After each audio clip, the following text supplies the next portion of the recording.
This is Democracy Now!, democracynow.org, the War and Peace Report. I'm Amy Goodman with Juan Gonzalez. We turn now to new developments surrounding the secrecy of the Obama administration's drone wars. On Monday, a federal appeals court in Manhattan ordered the government to release a legal memo that provides the rationale for the targeted killing of U.S. citizens. The three-judge panel unanimously ruled the government had waived its right to keep the memo secret following public statements in defense of the killings by top officials, as well as the release of a Justice Department white paper on the subject. The Obama administration has admitted killing 4 U.S. citizens abroad, including Anwar al-Awlaki in Yemen in 2011. 2 weeks later, his 16-year-old Denver-born son, Abdulrahman. Among the officials who've spoken at length about the government's purported right to kill its own citizens are Attorney General Eric Holder and President Obama.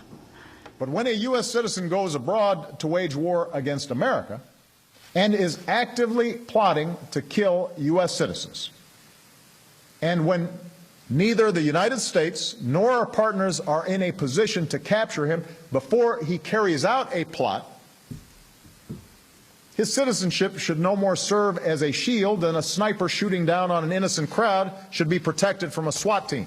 That was President Obama speaking last May about Anwar al-Awlaki. Monday's court ruling came in response to lawsuits filed by the American Civil Liberties Union and the New York Times. It also coincided with 3 days of U.S. drone attacks and Yemeni raids that killed scores of people in one of the deadliest chapters of the U.S. drone wars in Yemen.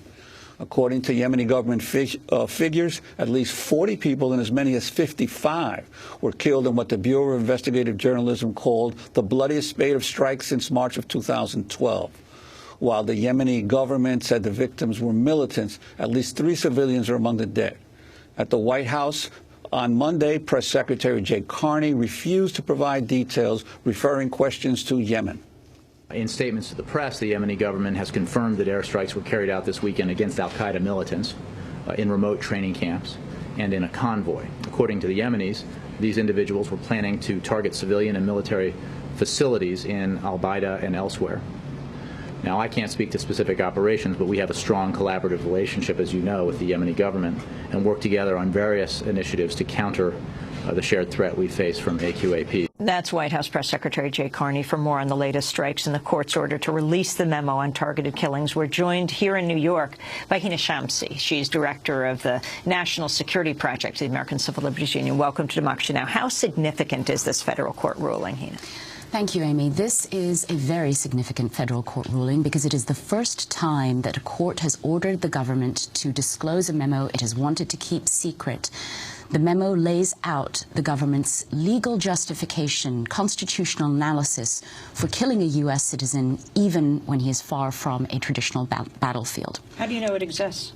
We know it exists for a couple of different reasons. First of all, there were leaks about the existence of the memo, and government officials launched what one court has called a public relations campaign, saying that they had done the legal analysis and concluded that the targeted killing program by the Obama administration and the killing of U.S. citizens would be lawful.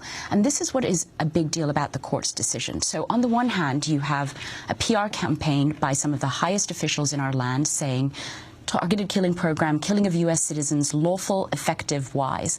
On the other hand, in court, the government refuses to provide the basis for its conclusion so that the American public can judge for itself whether the government's arguments are legitimate or not. And now the court has said that with this campaign, and also with the government's disclosure of a Cliff Notes version of its legal memo, that means the government now has to provide its actual legal arguments, and it has to describe to us the other documents in its possessions, and we can seek to challenge their withholding.